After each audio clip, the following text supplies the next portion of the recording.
Welcome to The Explainer. Today, we're diving into a genuinely terrifying thought experiment straight from our sources. And look, I know it sounds like pure science fiction, but this scenario is governed entirely by the very real, unyielding laws of physics that dictate our existence every single day.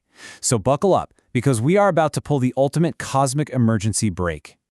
I want you to picture this. You're just having an entirely ordinary day. You're sitting there right now, maybe sipping your morning coffee, completely and utterly unaware of the apocalyptic scenario that would unfold if our planet's rotation simply ceased. And believe me, spilling that coffee, that would be the absolute least of your problems. Because even though we don't feel it, we're currently hurtling through space. So what if, for just a 5-second window, the Earth stopped spinning? It sounds like a brief pause, right?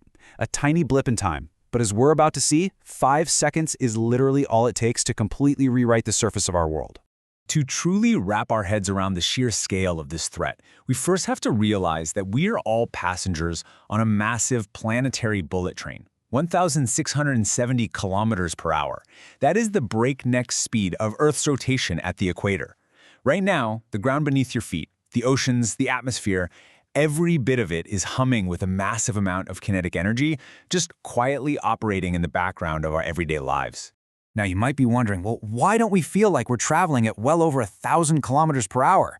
We never feel this crazy pace because everything around us, the air, the buildings, our own bodies, it all moves together at the exact same constant velocity. It's kind of like cruising smoothly in a passenger jet.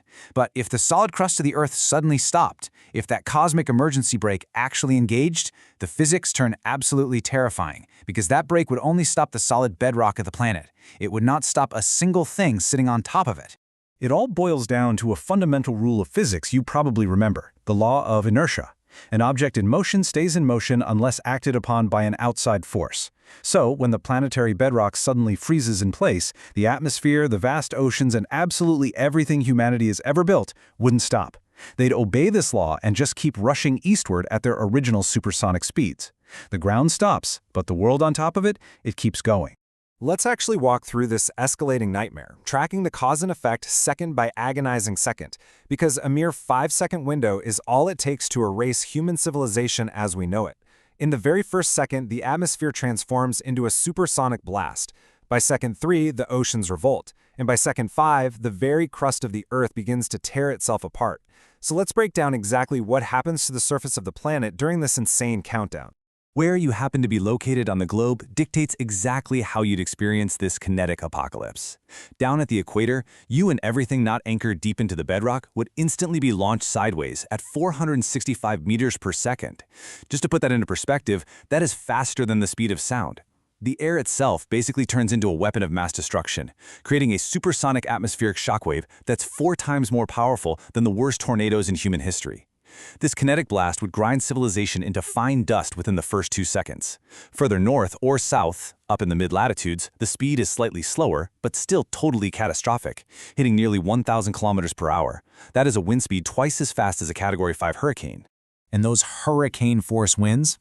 They'd result in horrific structural shear in major mid-latitude hubs like New York, London, or Tokyo.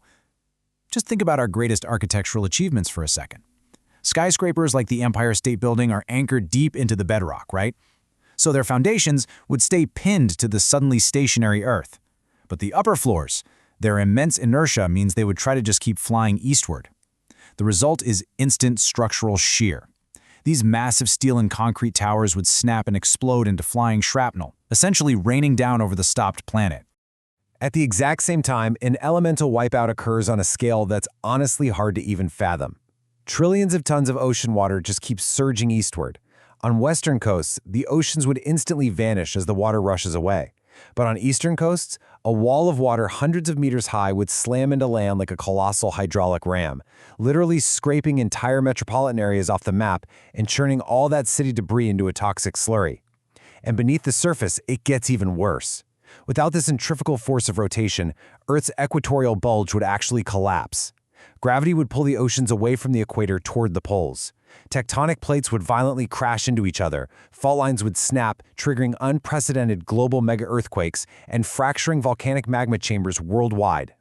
And then, just as this unprecedented destruction peaks all over the globe, we reach the climax of the pause. The 5 seconds are up. the cosmic emergency brake is released, and the Earth instantly resumes its normal rotation. Now you might be thinking, okay, phew, the nightmare is over. The planet has stabilized. Actually, scratch that. The physics of this sudden restart are just as brutal as the sudden stop. The restart triggers a catastrophic secondary disaster.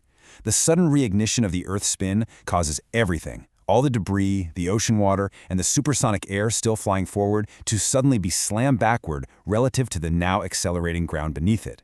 The sheer friction generated between the moving atmosphere and the suddenly moving crust would cause global temperatures to spike rapidly.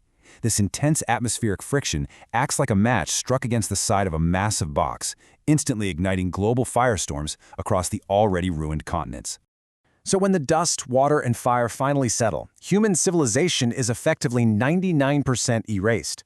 The only surviving zones would be restricted to the extreme poles. We're talking scientists stationed down in Antarctica or residents of the extreme far north. They might survive the initial blast, purely because the rotational speed at the poles is closest to zero. For them, the stop and start wouldn't throw them sideways at supersonic speeds, but their survival, it's entirely relative. Because those lonely survivors in the extreme north and south would basically inherit a dark, dying world, completely choked by volcanic ash and the shattered ruins of a planetary civilization. This entire thought experiment leaves us with this incredibly powerful quote from our source material: "Our survival relies entirely on the silent, continuous spin of our planetary spaceship." So the next time you pour your morning coffee, ask yourself, how fragile is the illusion of our stillness, knowing we are all just one cosmic break pull away from oblivion?